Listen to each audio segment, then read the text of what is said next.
السلام علیکم ورحمۃ اللہ وبرکاتہ۔ ناظرین کرام، مادر علمی دارالعلوم دیوبند کی مجلس عاملہ کا ایک روزہ اجلاس اختتام پذیر ہو گیا۔ آپ کو بتائیں کہ عالمی شہرت یافتہ دینی درسگاہ دارالعلوم دیوبند کی مجلس عاملہ کے یک روزہ اجلاس میں متعدد امور پر غور و خوض اور سابقہ کارروائی کی توثیق کی گئی اور ملک میں امن و سلامتی کی دعا کے ساتھ اجلاس اختتام پذیر ہو گیا۔ اس دوران حال ہی میں انتقال کرنے والے بزرگان دین اراکین شورا و عاملہ کے لیے دعائیں مغفرت کرتے ہوئے تعزیتی قرارداد بھی منظور کی گئی۔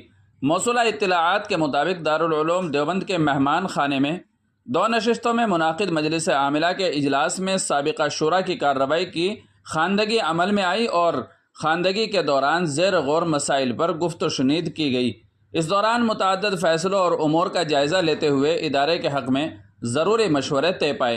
اجلاس میں حسب معمول شعبان میں منعقدہ مجلس شورا کے اجلاس کی کارروائی کی خواندگی اور اس کی توثیق عمل میں آئی۔ خواندگی کے دوران زیر غور مسائل پر بھی تبادلہ خیال کیا گیا، ساتھ ہی نظام تعلیم و تربیت اور آمد و خرچ پر تفصیلی گفتگو ہوئی۔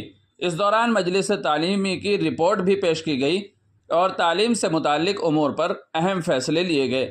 اجلاس میں دارالعلوم دیوبند کی تعمیری و انتظامی امور پر بھی غور و خوض ہوا اور ضروری فیصلے لیے گئے۔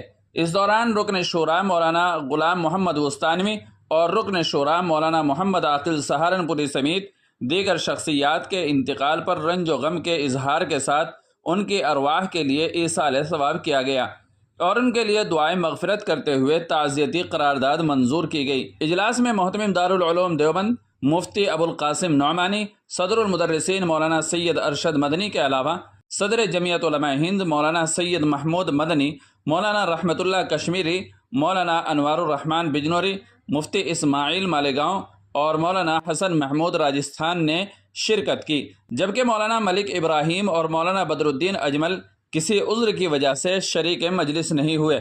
ناظرین کرام، دارالعلوم دیوبند کی مجلس شورا کی اس رپورٹ کے بارے میں آپ کی کیا رائے ہے، کمنٹ کر کے ضرور بتائیے گا، اور چینل پر پہلی بار آئے ہوں تو سبسکرائب بھی کر لیجیے گا۔ السلام علیکم ورحمۃ